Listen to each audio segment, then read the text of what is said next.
अस्सलाम वालेकुम जी, मैं हूं मलिक वलीद खोखर एडवोकेट और मैं आज आपको बताऊंगा कि आपने जब भी सिविल प्रोसीडिंग्स करनी है, सिविल आपका कोई केस होता है, उस सूरत हाल में आपको किन-किन स्टेप से गुजरना पड़ता है।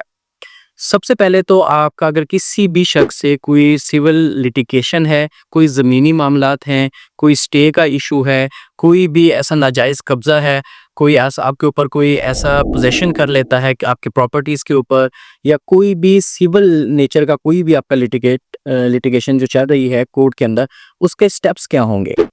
सबसे पहले तो जो उसमें प्लेंटिव होता है, मुद्दई होता है, उसने अपने क्लेम्स करने होते हैं और उसने प्लेंट के अंदर, दावे के अंदर ये चीज़ लिखनी होती है कि ये उसके इश्यूज़ हैं। आपका चाहे वो डिक्लेरेशन सूट है या कोई भी हुक्म इम्तनाई है, स्टे ऑर्डर्स हैं, जितने भी हैं, वो आपने उसके अंदर चीज़ें आपने लिखनी हैं। उसके बाद जो कोर्ट है, वो मुखालिफ पार्टी को, जो मुद्दल पार्टी होती है, उसको वो समन करते हैं, नोटिसेस करते हैं और उसके बाद इख्बार इश्तिहार आता है। तो उस दौरान अगर तो वो दूसरी पार्टी पेश हो जाती है कोर्ट में, तो फिर तो ठीक है, वो कोर्ट को आगे केस को प्रोसीड किया जाएगा। अदरवाइज़ यकतरफ़ा कार्रवाई हो जाती है। वो कोर्ट इस चीज़ को देखते हुए कि दूसरी पार्टी इसमें शामिल नहीं हो रही, तो वो एक्स पार्टी प्रोसीडिंग को इनिशिएट कर देते हैं।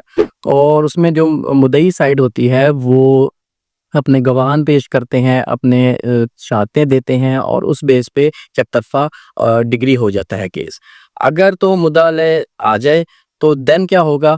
देन ये होगा कि आपने अपना रिटन स्टेटमेंट देना होता है मुद्दा अलैह ने और उसने रिटन स्टेटमेंट में अपने जो-जो चीज़ें उसके अगेंस्ट उन्होंने क्लेम की है उसके उसके हक़ में उसने डिफेंस देना है, अपना अपना दिफ़ा करना है।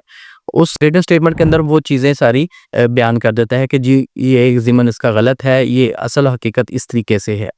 तो वो रिटन स्टेटमेंट के बाद जो है वो कोर्ट दोनों पार्टीज़ की बहस सुनती है, वकील हज़रात बहस करते हैं और उस बेस के ऊपर जो कोर्ट है वो ये देखती है कि इन दोनों पार्टीज़ में बोन ऑफ कंटेंशन क्या है, मेन रीज़न क्या है जिसकी बेस पे इनका इशू चल रहा है।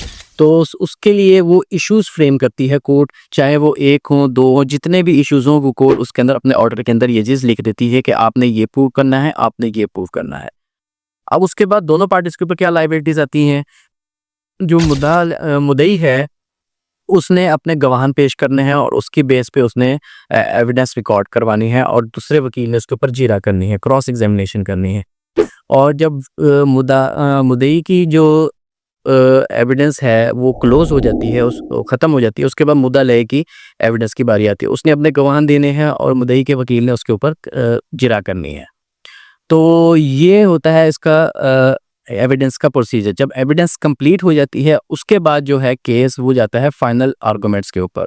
फाइनल आर्गुमेंट्स के ऊपर दोनों पार्टीज़ ने अपने मुद्दा को पेश करके वहाँ पे उनकी बहस होती है, जो भी जिसके पॉइंट्स होते हैं उसने प्रूव करने होते हैं। उसके बाद जो है कोर्ट ये देखती है कि एक लॉ के अकॉर्डिंग, राइट्स के अकॉर्डिंग जो जिसका मेरिट पे जो भी डिसीजन बनता है, कोर्ट उसको डिग्री कर देती है।